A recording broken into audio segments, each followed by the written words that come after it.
Hey YouTube, today is the 28th of February and I have some new news for you. Let me start off by going back to where I was the last time I spoke with you. I was pretty tired of being pregnant and I wanted to get it over with, and I was getting impatient by the minute. Well, that was I think Monday the 15th. On the 19th, my husband was taking his kids to school, and I was sitting on the sofa, and all of a sudden I felt this trickle of water come rushing down, and I went to the bathroom and checked my underwear, and of course it's this watery kind of greenish stuff. So I called the labor and delivery ward, and they told me to come on in.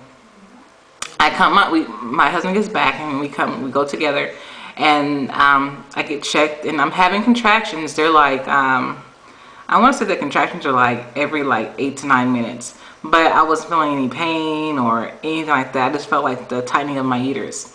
So the doctor checks the fluid that came out, and she said it wasn't my amniotic fluid, but it was I had bacterial vaginitis.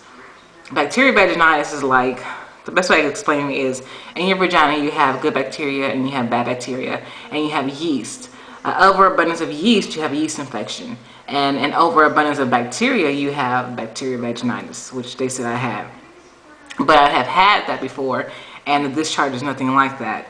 So reluctantly, I went home, and I knew something was still up because she had prescribed me some medication, but it didn't really do anything to help curb it.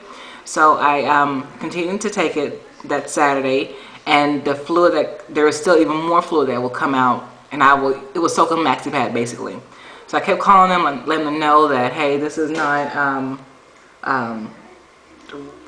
this is not seem normal to me. That Sunday, and I was like, screw it, I'm just gonna let them know I'm coming in.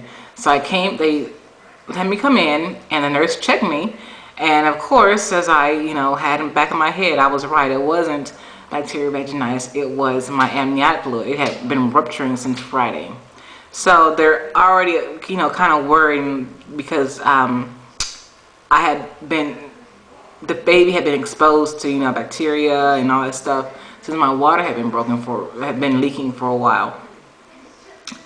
They started me on Pitocin, which makes you contract more, and the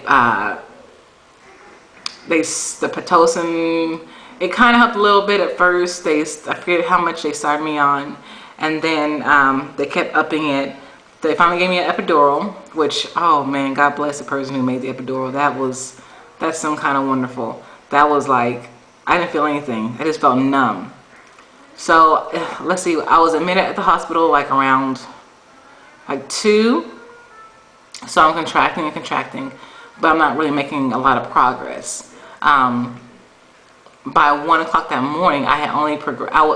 Before I was admitted, I was already dilated between 2 and 3 centimeters. By 1 o'clock in the morning, I was only dilated 4 centimeters, and I was 75% effaced. So, like I said, they were trying to get the baby out as soon as possible, and I was just not progressing as I should have.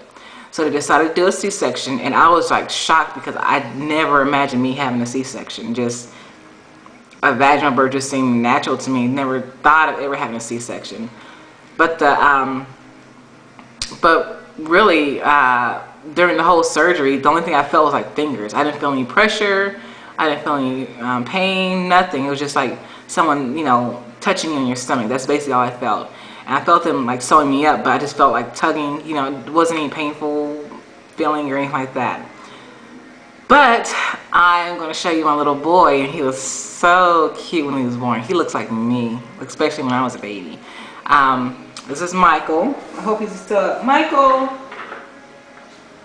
Michael! Let's show everybody what you look like.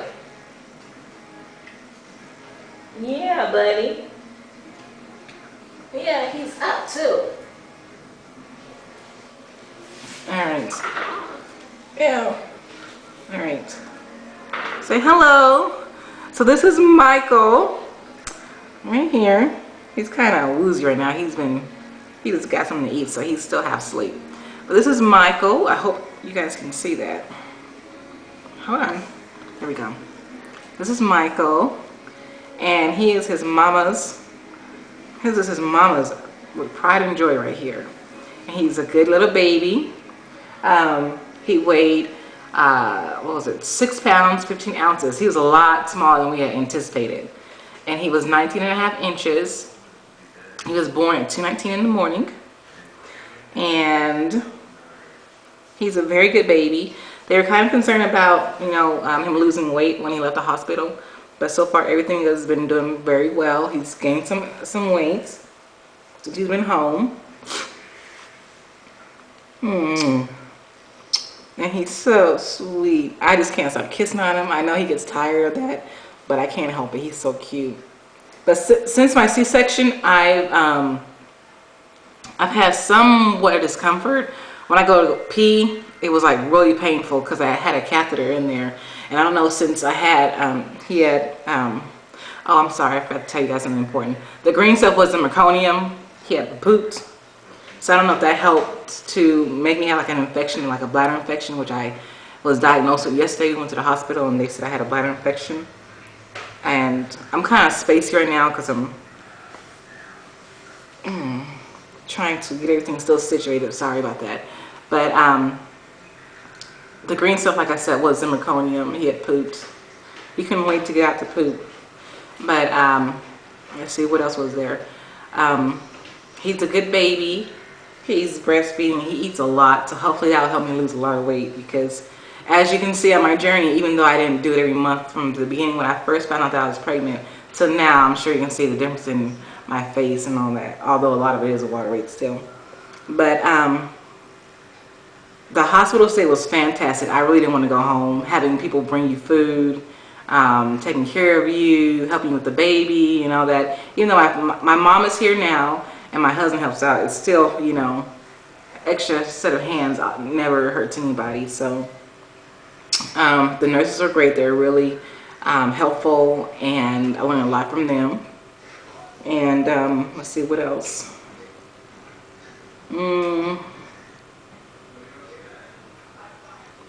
I think that's it. He's starting to smile a little bit. He can crawl too a little bit with his little hands. But Michael. But yeah, this is my little pride and joy in my heart. Like, since I've had him, it's like I never felt like, how should I say this?